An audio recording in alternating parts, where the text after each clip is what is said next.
which lets us imagine how intensive the Bashkir uprising fight was. And now we know that in Bashkortostan the resistance movement still exists 200 years after this wave of uprisings, and Russian military offices get ignited and get burned down in Bashkortostan, and Russian military railway transportation system is regularly attacked by the activists on the ground.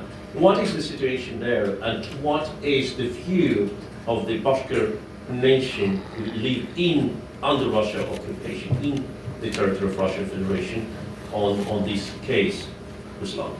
Thank you, Sergey. But please, when you stop talking, please turn off the microphone, pressing the, yeah, thank you. From this way, okay. Hello, everyone. Good evening. I'm a little bit nervous because I didn't take a speech before, like so many honorable people, because I'm working as a carpenter. 90% of my time I'm working alone, so I apologize for that. I moved here with my family in 2017 as a political refugee. Probably I'm one of the first political refugees outside of Russia. And I'm going to give you a brief information about my republic and the history so that you have an understanding of who we are. So Bashkir people, we are together, let's say, together with the Russian Empire and USSR and the Russian Federation for around 500 years. And we did with the Russian Empire 3 negotiations, 3 deals. All of them were broken by the other side. First one was in 1554 with Ivan Grozny, I think, Ivan IV. Then for 1 century we were actually doing good. Nobody was taking any land. Nobody was forcing us to another religion. But in 17th century, they started sending their крепостные крестьяне, it's like farmers, but actually like the slaves, to our territories, started capturing our land and so on, our natural resources.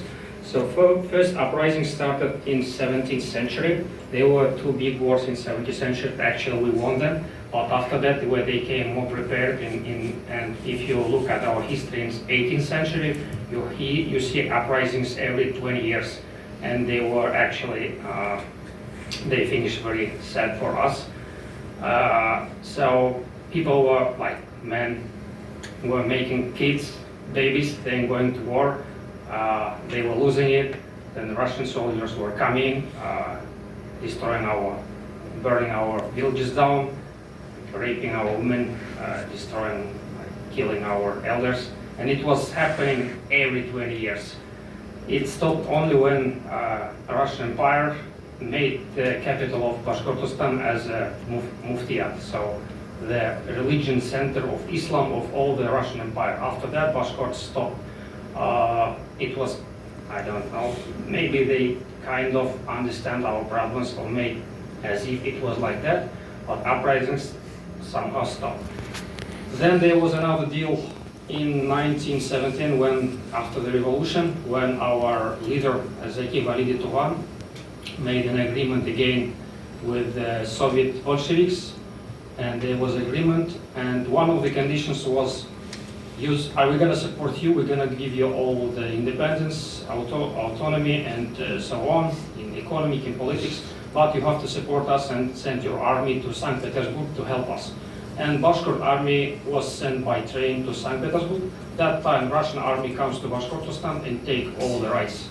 And Zeki Validi visited Lenin. He said, this is a piece of paper. It doesn't fly.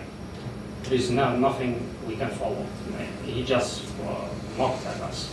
And third one, so it was with Soviet Union, and the last one it was in 1993 with the modern Russia. We did agreement, we got the autonomy, we had the president, we had the parliament, we were free in our economic relationships with any other country. It happened in 1993.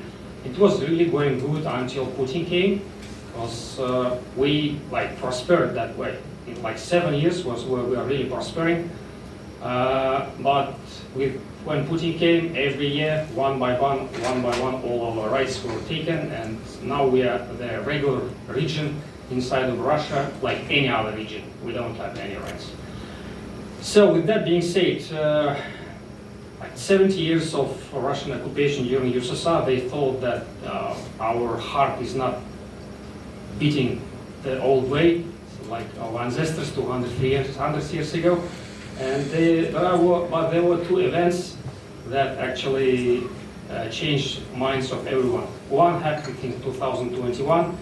There was a mountain Pushtal that's actually saying for our people, but Putin's oligarchs tried to take it. There was a clash for going for months. And after the last one, where our camp of ecological activists were taken off, and they brought SWAT and police in big numbers to that mountain. In one night, we gathered 10,000 people, brought the mountain and fought and won them. After that, they retreated, and now nobody can climb the mountain. So